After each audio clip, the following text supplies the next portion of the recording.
বন্ধুরা আজকে আবার একটা রেসিপি আপনাদের সঙ্গে শেয়ার করতে চলেছি চিংড়ি পটল। তো চিংড়ি পটল একটু ভিন্ন ধরনের, চলো স্টার্ট করি। সবার প্রথমে আমি গোটা গোটা পটলের চোকলা ছুঁলে আমি পটলটাকে নিয়ে জলে ভিজিয়ে রেখেছি। এরপরে আমি চিংড়ির মধ্যে দিয়ে দিব লবণ আর হলুদ।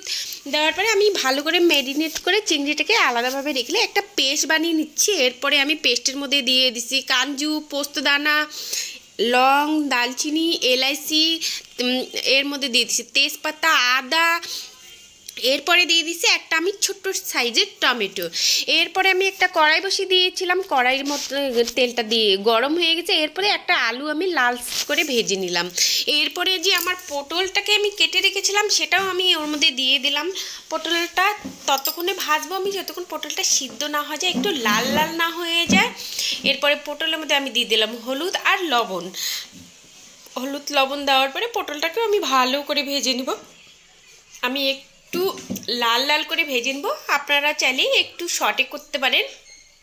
দেখতে পাচ্ছেন একটু বেশি লাল করে ভেজে নিলাম। এরপরে ওই বাচ্চা কোচা তেলের মধ্যেই আমি দিয়ে দিলাম চিংড়ি মাছে লবণ হলুদ মেখে যে রেখেছিলাম সেই চিংড়ি মাছটা আমি এর মধ্যে ঢেলে দিলাম। ঢেলে দেওয়ার পরে আমি লাল করে ভেজে নিব। এরপরে একটা বাটিতে আমি জল দিয়ে দিলাম, জল দিয়ে হলুদ দিয়ে দিলাম। আমি এর মধ্যে মশলা দিয়ে দিব, লবণ দিয়ে দিলাম। যত আমি মশলা আমি সবজির মধ্যে দিব এই বাটিটার মধ্যে সমস্ত মশলা আমি ঢেলে দেব। ধনিয়া গুঁড়া দিলাম, জিরার পাউডার দিয়ে দিলাম, লঙ্কা পাউডার দিয়ে দিলাম। দেওয়ার পরে আমি গুলিয়ে রেখে দিচ্ছি সাইডে।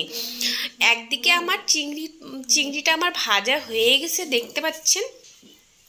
এবার আমার চিংড়িটা এদিকে ভাজা হয়ে যাচ্ছে, লাল লাল হয়ে গেছে, দেখতে পাচ্ছেন লাল হয়ে গেছে আমার চিংড়িটা।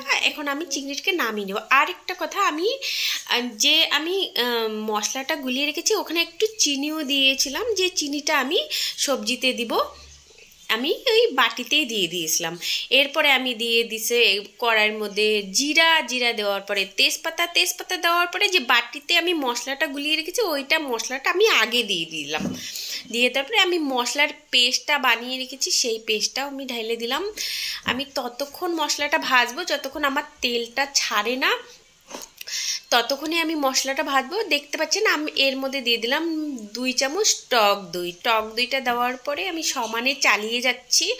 সমানে চালিয়ে যাব কেন কি, টক দইটা যেন ফেটে না যায়। টক দইটা ফেটে গেলে ভালো লাগবে না। তাই আমার দেখো মশলাটা আমার কষানো হয়ে গেছে। এরপরে আমি দিয়ে দিলাম যে পটল, চিংড়ি, আলু সমস্ত কিছু একবারে আমি ঢেলে দিলাম কড়াইতে, দেখতে পাচ্ছেন। এরপরে দিয়ে দিচ্ছি আমি জল। তো আমি একটু বেশি রস পছন্দ করি, তো একটু ঝোল আমি বেশি রাখবো। আমাদের বাড়িতে সবাই একটু ঝোল বেশি পছন্দ করে, তাই আপনারা চাইলে গাগা মাখাও করতে পারেন।